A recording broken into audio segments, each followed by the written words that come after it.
Hi folks, my name is Linda Emmett and welcome to Happiness is an Inside Job.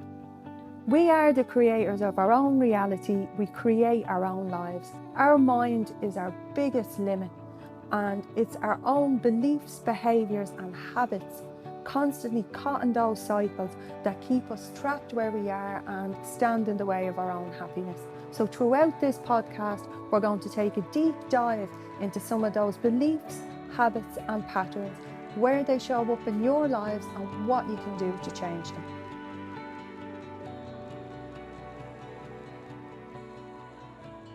Hi Noodles, I hope you're all doing super well and are ready for this week's fresh listen of Happiness is an Inside Job. Um, on this week's podcast, what I want to dive into, and I suppose share with you folks as well, is fire walking. Because I know it's not your standard job or event, or it's not something, that comes into your everyday life. So I just want to share a little bit about what it's about, my passion for it, and I suppose how it all came about. So I know certainly, guys, before I trained as a firewalk instructor or facilitator, I would have had some belief that things are put in your path for a reason and what is meant to be won't pass you. But I know definitely after I did the training, that absolutely solidified it for me. I can't fully tell you why I was so deeply drawn to it in the first place and had been for so long, or what it was that I hoped to gain. But I know I was certainly 100% like hypnotherapy. I was called to it. And the things I have had the utter privilege to witness since I started hosting firewalks has been absolutely out of this world. For each individual person that walks the coals, they will all individually experience feelings unique to them. They will have their own reasons for doing what they're doing and why they're walking the fire in the first place. But as a collective group, we all tend to experience a deep togetherness, a deep transformation, and an empowerment like no other that you've experienced. And when you're standing on the edge of hot coals, knowing that they're hot, knowing that it's a risk, knowing that it's fire, you will often experience, or each time experience, a huge charge of fear run through your nervous system. It's what it's built for, to protect you. And when you feel that charge, it can stop you in your tracks. Like, this is hardwired into us from babies. From babies, we're taught fire is hot, burny, don't touch, which is natural. But taking that leap, that transformational step onto the coals, that first step when you just begin to walk across and step forward and make it through the other side while feeling that fear within your body and doing it anyway, you realise if you can step across the fire, your fears basically, and come out the other side, you can challenge any one of your fears. You can bring this into all other aspects of your life, and it is transforming and completely empowering. You feel like a god coming off the other side of it. You take back an ownership of who you are beyond your fears. And this is such a beautiful, beautiful thing. And when I went down originally to train in the fields of Mayo as a firewalk facilitator, I really, really, really did not know then that it would literally change the course of my life, my future. I didn't know it then, but looking back now, I'm grateful and I'm honoured. I was in a huge amount of turmoil, a lot of pain when I went down. I know my mother calls it the dark night of the soul. And I think for me, you reach points in your life when you're ready to do some deep healing. even if you're not consciously aware of it, you're ready. And Jesus, was I ready for an absolute showdown? And when I look back on everything was so divinely set up, down to, the trainer I had, Lottie, who I'm happy to call my friend now, David, another, a beautiful soul that I got to train alongside. We were all put there in that time, that place, that field, at that exact point in time, and I'll be forever grateful for it. When you train with Lottie, you learn how to build a fire, you learn fire types, you learn woods, you learn all the practical stuff. But along with that, she has a very deep love and respect for the land. And there's a big focus on that and on beautiful rituals, which I absolutely loved. I do feel they built me slightly differently. They built back some of the foundations I was lacking. Like, they really, really did.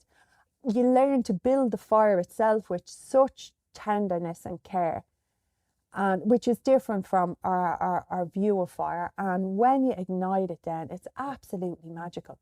Each single fire is different, and it is definitely the fire that talks to you and tells you how to coax and support it, rather than the other way around. And I find fire itself absolutely mesmerizing. I would literally sit, watch and enjoy it all day. I'd sit and just watch a fire burn, watch its flames rise, watch what direction it goes, just be mesmerized by its warmth, its coziness, its danger, its life, its aliveness.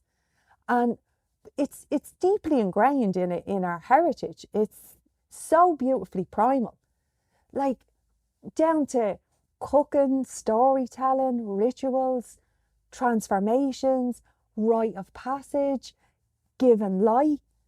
It has supported us back through the mirrors of time. It's been a part of our lives, our heritage and our lives from caveman days. And that's one of the things I deeply love about it. But like, if I'm being candid and honest, when like people ask me the question, was I afraid to walk across the fire? Absolutely I was afraid. I'm human. But I honestly think at the time I was more afraid of what would happen to me if I didn't. At the time, I wholeheartedly believe, and especially looking back, I would have, in a way, been lost to my own powerlessness, my own fears and my own skeletons, my own past, all the baggage and burdens I was carrying that I felt powerless to. It was a huge transformation for me, and the fire walking brought me back home. It brought me back home to who I truly am.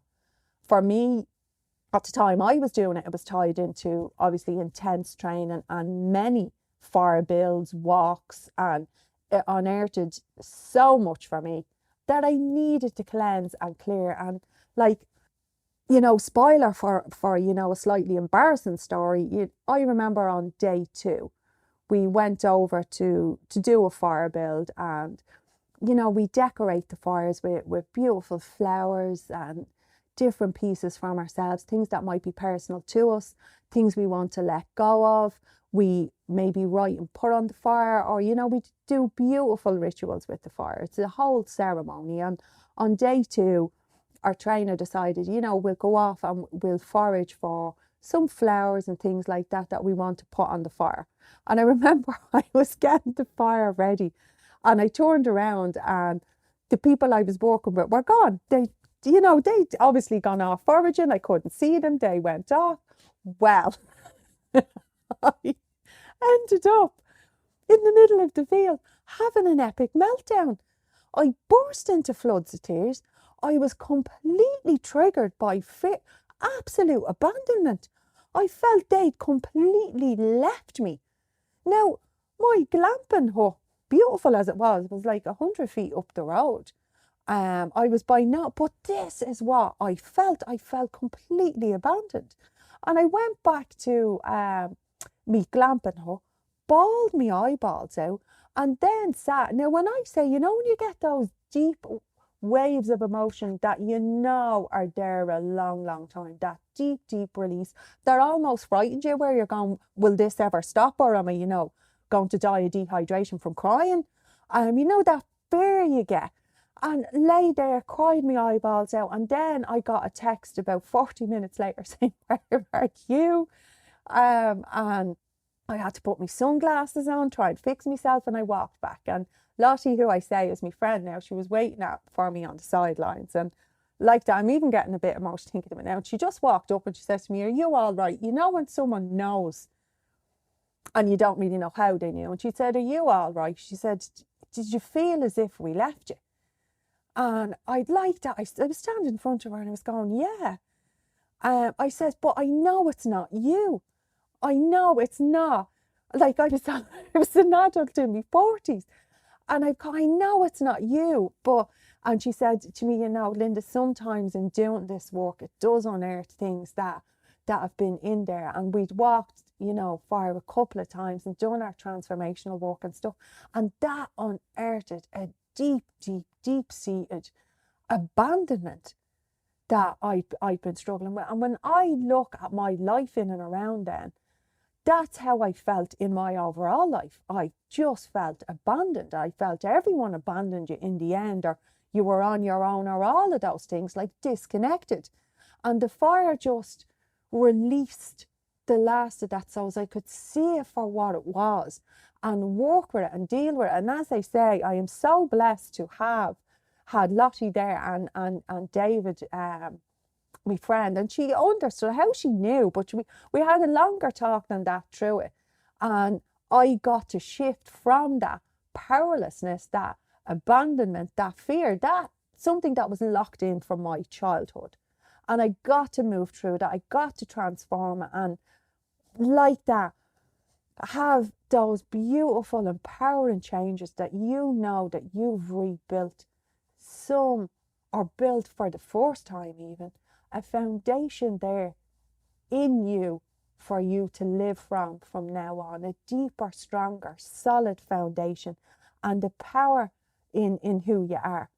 And because a lot of abandonment, rejection, the deepest wounds that we have, they come from our childhood, they come from our past condition, and then these wounds dictate how we're living now. And what that showed me was I was not powerless. I was not abandoned. The person that was abandoning me the most was me.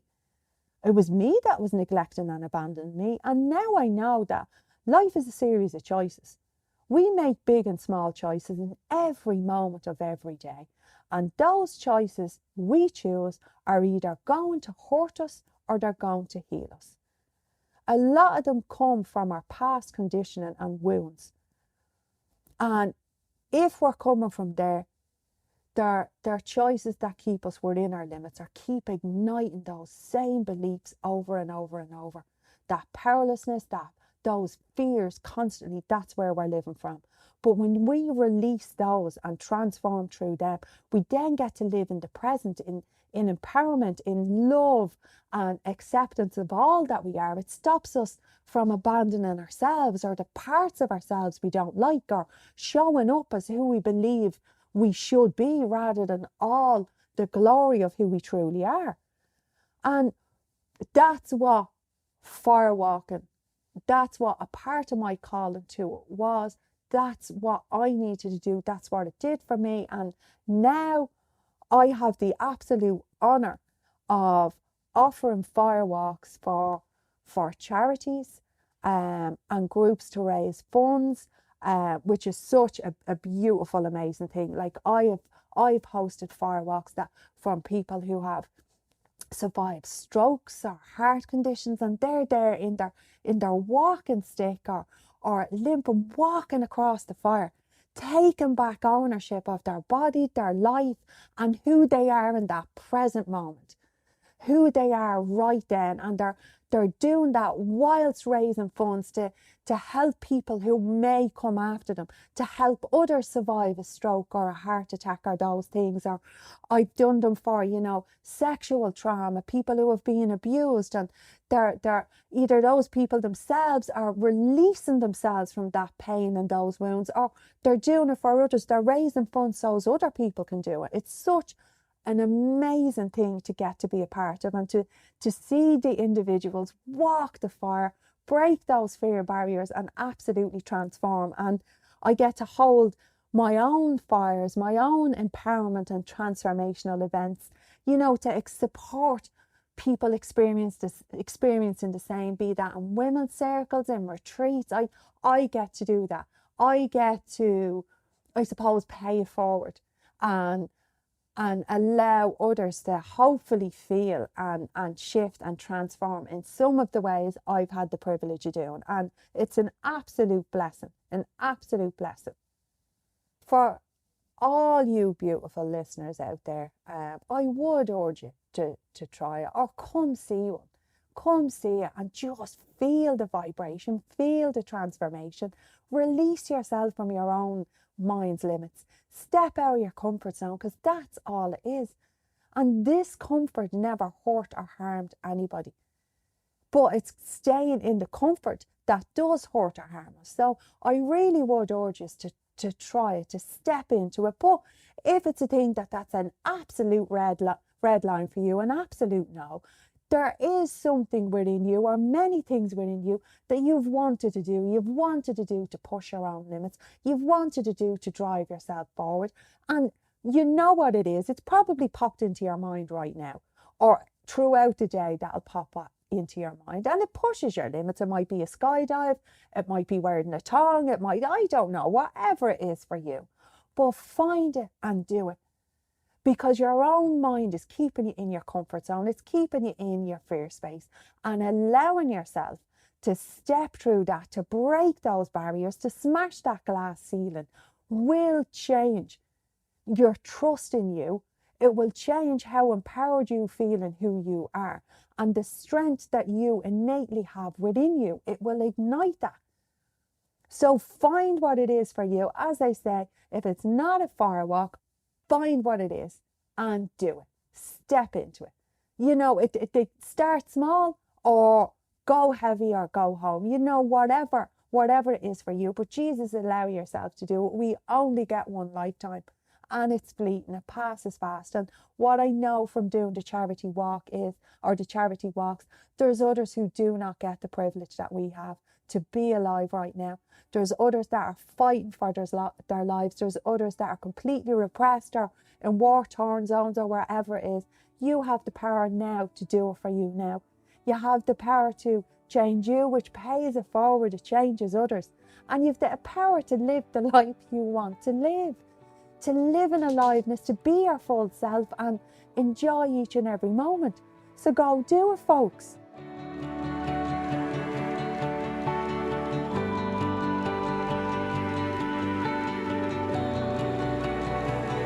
So that's it for me for this week, guys. I hope you really enjoyed it and got some fabulous takeaways. And as always, I invite you to connect in with me across social media, or check me out on my website, www.yourgifttoyou.com, or email me, linda@yourgifttoyou.com, guys, because I'd love to hear from you, and any topics you'd like for us to talk about, or any more learnings that you want. And please remember, give me those reviews, because it keeps the podcast getting out there to more people. So chat to you very soon, guys. Bye bye.